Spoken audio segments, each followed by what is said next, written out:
Good evening tonight. We come together under the infinite sky of possibility to explore a transformative truth. See life anew, the truth that will transform you. This is not merely a phrase. It's a sacred invitation to awaken, to shift the way you perceive your world, and to unlock the boundless potential within you. The way you see life, your thoughts, your beliefs, your choices, creates the reality you experience. When you dare to see life anew, you ignite a transformation that touches your heart, your relationships, your purpose, and the very fabric of your existence. Let me begin with a story that set me on this path. Many years ago, I met a woman named Clara at one of my seminars. Clara was in her early 50s, a schoolteacher who felt trapped in a cycle of exhaustion. She described her life as a never-ending checklist, teaching, parenting, paying bills, with no time for herself.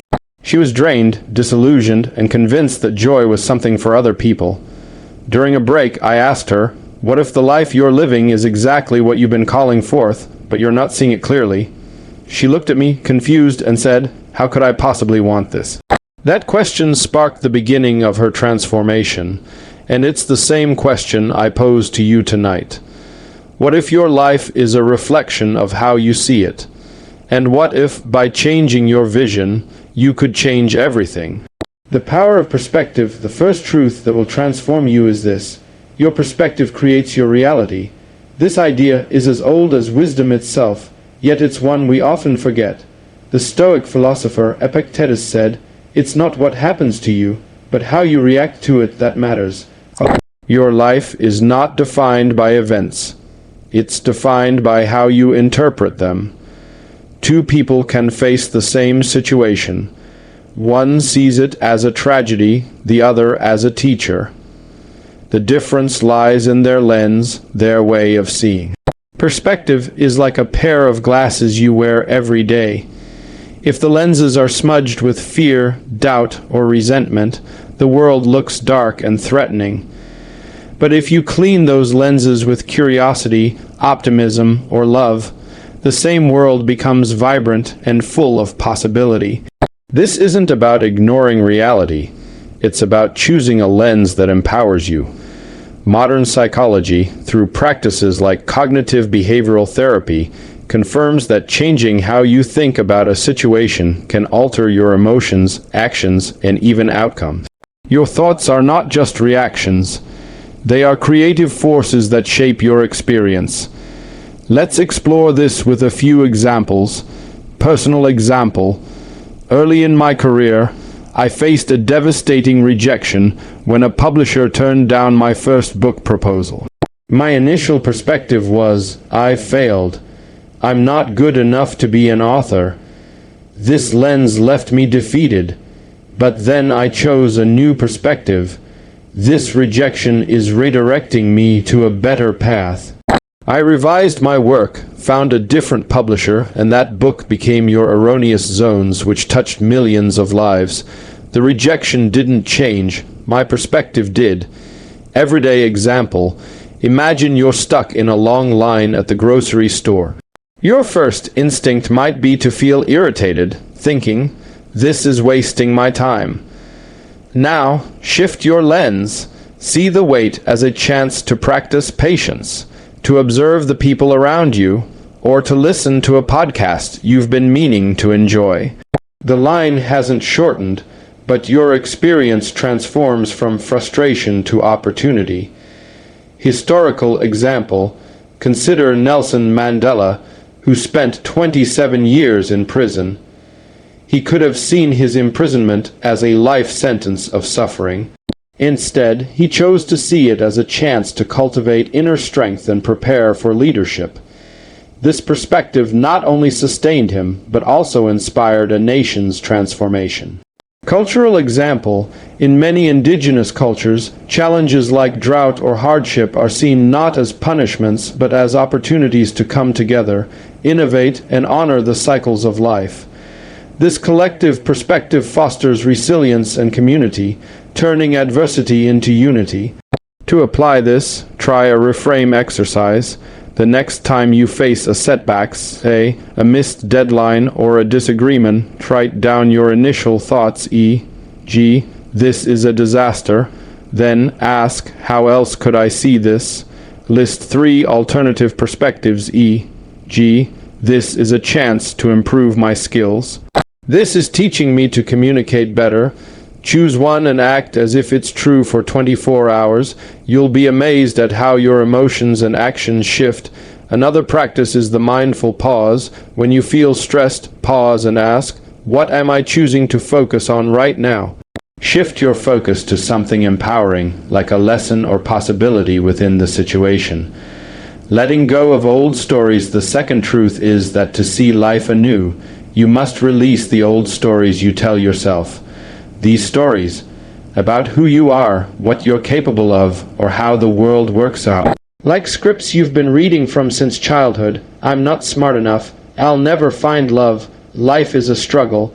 These aren't facts. They're narratives you've internalized, often from early experiences, family messages, or societal conditioning. They feel true because you've rehearsed them for years, but they're merely habits of thought you can change. These stories are what I call erroneous zones, mental patterns that distort your reality. Letting go requires 3 steps: identifying the story, questioning its truth, and rewriting it with intention. This process is liberating because it reminds you that you are not your past, your fears, or your limitations. You are a creator, capable of crafting a new narrative that aligns with your highest potential. Here are some examples. Personal example. Growing up in foster homes, I carried a story that I was unworthy of love because my parents weren't there. This belief made me guarded, always expecting rejection. In my 30s, I began to question it. Is it true that I'm unlovable, or is this just a story I've believed? I found evidence to the contrary. Friends who cared, readers who resonated with my work. I rewrote my story to I am worthy of love, and I attracted effortlessly. This shift opened my heart, deepening my relationships and fueling my purpose. Everyday example, meet David, a man I worked with who believed he was bad with money. This story came from his parents' struggles and his own early financial mistakes. It kept him from pursuing better opportunities. We examined the story. Was he truly incapable, or had he just not learned the skills? He rewrote his narrative to I'm learning to manage money wisely. He took a financial literacy course, started budgeting, and within a year he was saving for his dream of starting a small business.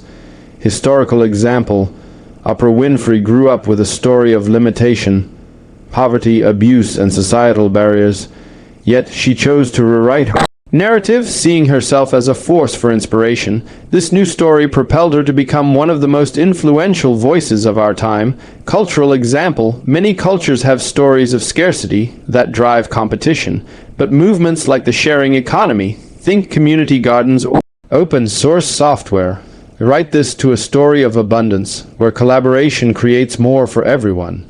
To let go of your stories, try a story audit. Take 15 minutes to write down the stories you tell yourself, e.g., I'm too shy to lead. For each, ask, where did this come from?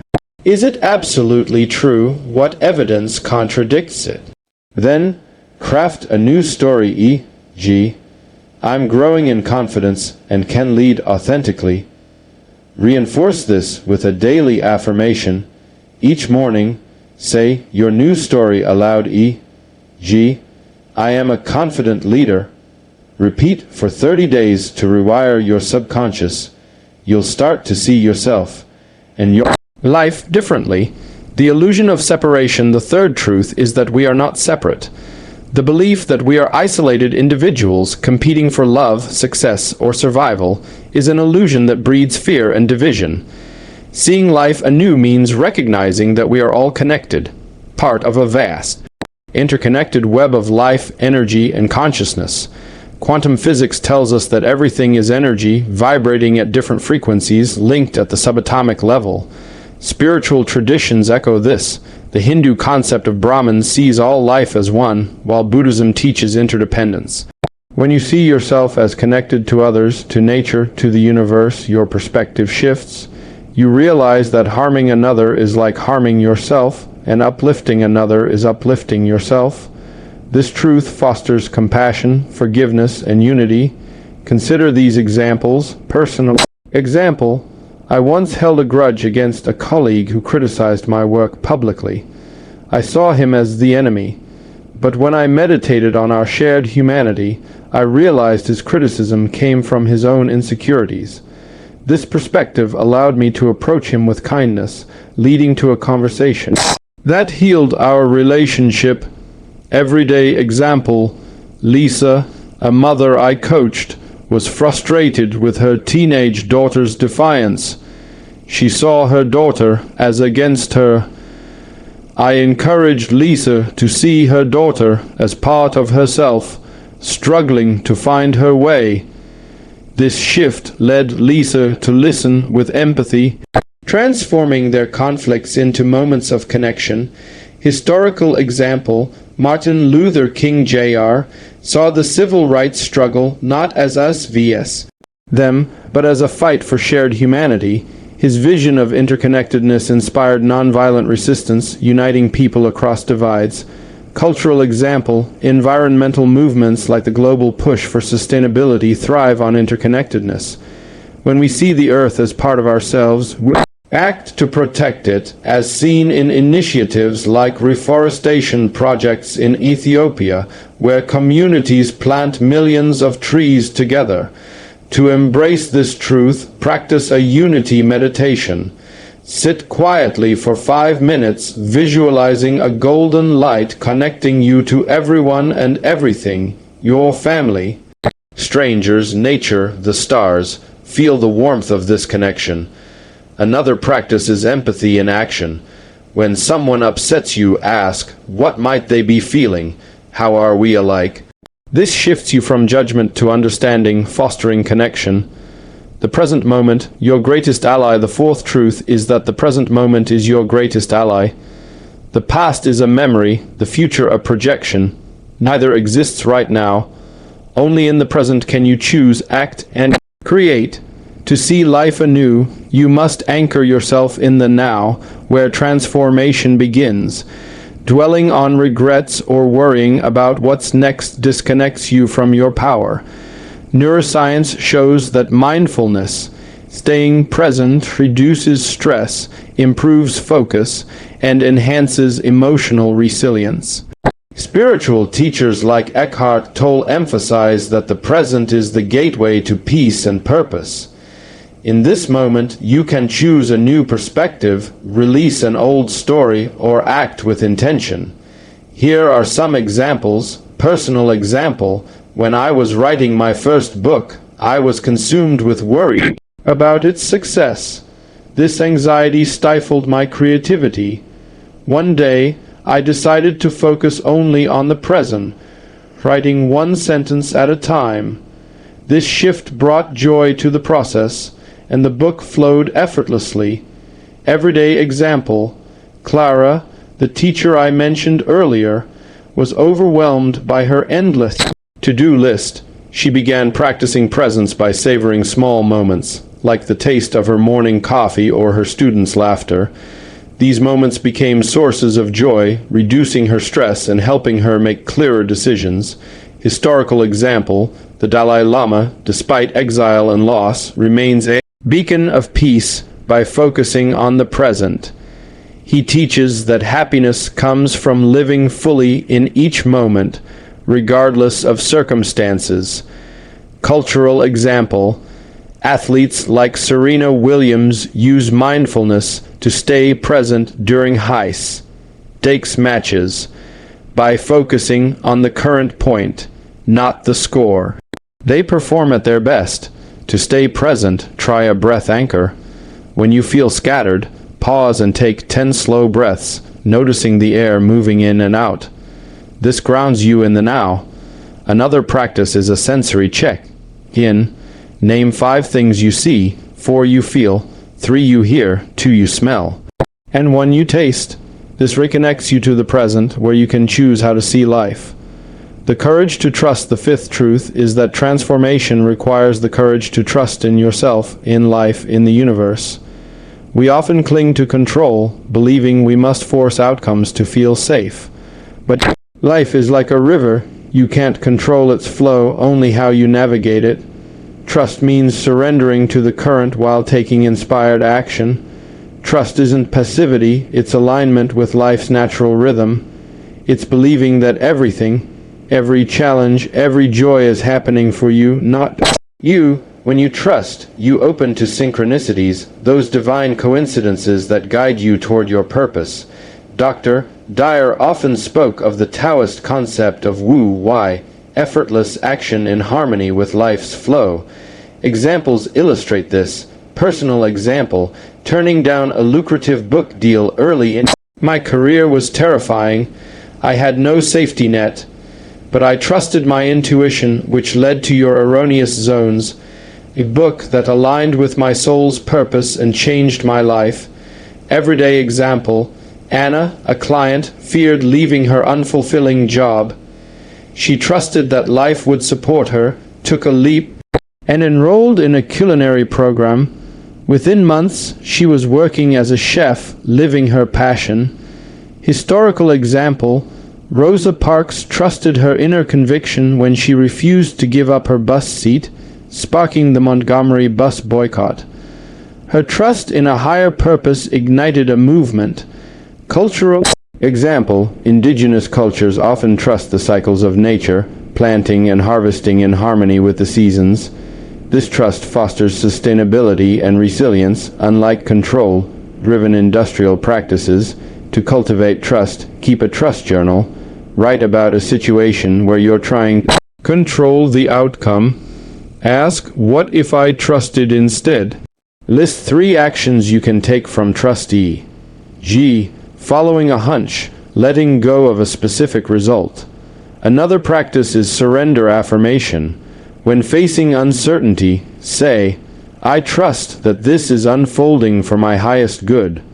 Then, take one small step aligned with that trust. The practice of gratitude. The sixth truth is that gratitude is a transformative lens that reveals the abundance in your life. Gratitude isn't just saying thank you for the good. It's finding value in every moment, even the hard ones. By focusing on what you have, you shift from lack to fullness, from fear to love. Research by Dr. Robert Emmons shows that gratitude boosts happiness, reduces depression, and improves health by lowering stress. Spiritually, gratitude aligns you with abundance, attracting more to be grateful for, not because the universe rewards you, but because your focus shapes your reality. Dr. Dyer taught that gratitude is a choice to see life as a gift, no matter the circumstances. Examples bring this to life. Personal example, during a financial low, I started writing down 3 things I was grateful for daily. A kind letter from a reader, a walk in nature, my health. This practice shifted my focus from scarcity to sufficiency, and new opportunities soon appeared. Everyday example, Mark, a father I met, was bitter about a divorce. He began a gratitude practice, focusing on his children's smiles and his own resilience. This shift helped him heal and rebuild his life with hope. Historical example, Anne Frank, despite hiding from the Nazis, wrote in her diary about gratitude for small joys like sunlight and friendship. Her perspective sustained her spirit in unimaginable hardship. Cultural example, many Eastern traditions, like Japanese Kansha gratitude, emphasize appreciating life's fleeting moments. This cultural lens fosters peace and connection. To practice gratitude, create a gratitude list. Each evening, write 3 specific things you're grateful for. E.g., the warmth of my dog's cuddle. Another practice is gratitude in challenges. When facing difficulty, ask, what can I be grateful for here? Maybe it's a lesson, a friend's support, or your own strength. The call to action, my friends, seeing life anew, is a lifelong practice. a commitment to choose empowering perspectives, release limiting stories, embrace connection, live in the present, trust the flow, and practice gratitude. Each moment offers a choice to stay stuck or to create anew. Transformation begins with a single step taken now. Here's your call to action. Start today. Choose one practice, reframe a challenge, rewrite a story, meditate on unity, stay present, trust your intuition, or list 3 gratitudes. Do it for one day, then another. Each step is a brushstroke on the canvas of your life, painting a masterpiece of your design. You are not here by chance.